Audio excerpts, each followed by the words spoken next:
Olá pessoal, gostaria de compartilhar algo de Deus para o teu coração. Como vencer pecados que estão enraizados na nossa alma? Muitas vezes você tem aí lutado na sua caminhada cristã por muitos anos e não consegue vencer certos pecados. E a primeira pergunta que eu quero te fazer: você tem um mentor? Você tem quem fale na sua vida? Você tem aquele discipulador em que você confia para você abrir os quartos escuros da sua alma? Nós precisamos ter mentores, pessoas que vão ser fonte de bênção para nossas vidas e vão ser canal de cura para nossas vidas. Davi, o rei Davi, tinha uma pessoa que era um mentor para ele. Na verdade, Natan era esse mentor. E Natan confronta o pecado de Davi, e pecados gravíssimos, pecados que estavam realmente trazendo risco ao seu reinado, trazendo risco de comprometer toda a sua história. Às vezes existem pecados que podem comprometer a sua história. Talvez não estão tão graves assim, mas podem crescer e se tornarem grandes na sua vida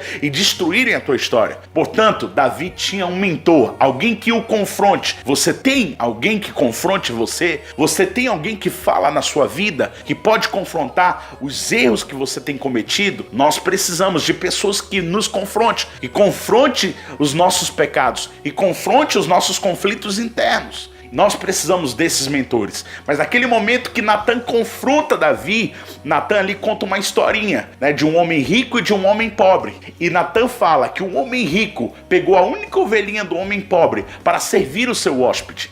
Quando esse homem rico pega a única ovelhinha do homem pobre, a única que ele possuía, para servir o seu hóspede, Davi, ouvindo essa historinha, ele começa a ficar indignado. E aí eu digo, a ira, a Bíblia diz que acendeu-se o furor de Davi contra aquele homem.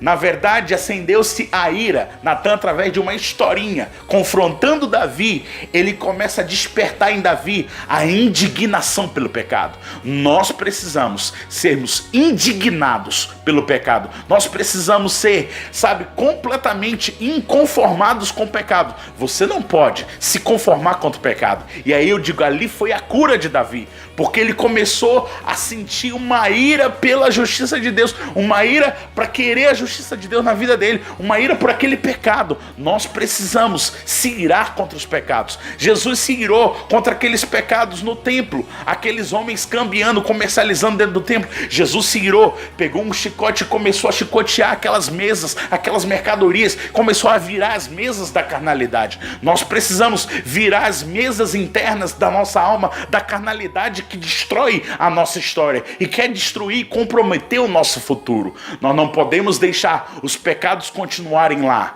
E o terceiro ponto é um arrependimento profundo. Eu digo que arrependimento não é somente tristeza pelo pecado. Não basta ficar triste. Tristeza não é arrependimento, mas arrependimento é uma nova mentalidade, uma nova maneira de pensar a respeito daquilo que eu estou acostumado a fazer. Eu não posso pensar mais daquela mesma maneira. Eu tenho que construir na minha mente, no meu coração, uma nova rota para o caminho da santidade, para o caminho da fidelidade com Deus. Nós precisamos construir esse tempo de fidelidade através de um arrependimento, que é uma mudança de mentalidade, uma mudança de rota para um novo destino, para a construção de uma nova história. Que Deus te abençoe através dessa palavra, em nome de Jesus.